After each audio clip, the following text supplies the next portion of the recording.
Welcome to Hendy. My name's Ashley and I'm your technician based at Bournemouth Nissan today, and I'm going to be showing you some tips on how to check your tyres at home. First of all, we're going to apply the parking brake and turn the steering on full lock so we can carry out a full inspection of your tyres. Starting off with the inspection of the tyre, just making sure the tread wear blocks are all okay. Just here we've got some notches around the tyres which indicates the 1.6mm limits today, which is the legal limit for the vehicle on all tyres. Also a good telltale sign as well if there's a lot of wear on the inner and outer edges, possibly the tyre pressures could be incorrect or overinflated. Also making sure correct tyre size is fitted to the vehicle, and also making sure the tyre pressures are correct by checking with the driver's door card. You can see the tyre pressures or the owner's manual to see what the specified tyre pressures are for the vehicle. Also, some other things to look out for the inspection of your tyres. On the outer sidewall, just making sure there's only no major damages slash ply or cords showing.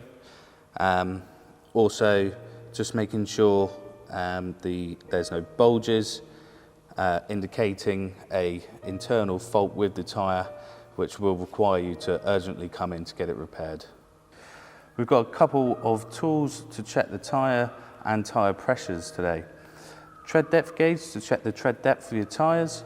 Also carrying out a tyre pressure check with a tyre pressure tool to check the tyre pressures.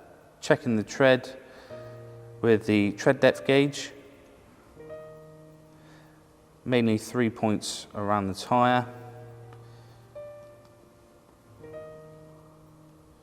As you can see there, 8mm is all okay. Now to the rear tyres of the vehicle for an inspection. Coming to the tyre, we have a little bit less inspection room for the rear, but mainly we can do by feel.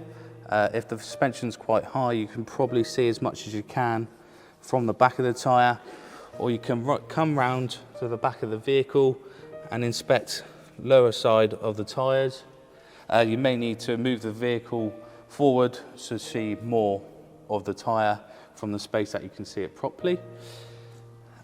But again, just making sure there's no deep slashes, cuts on the tread, showing cords or any perishing or cracking on the tyre tread.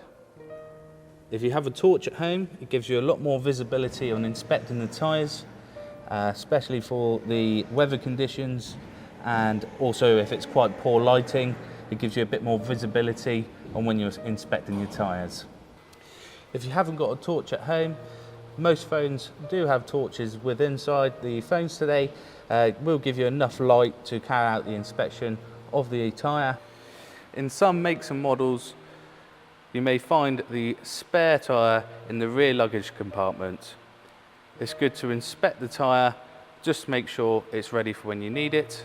And if you don't have a spare tyre, it's good to check and make sure the inflation kit is within the boot. Most inflation kits come with a pump and sealant.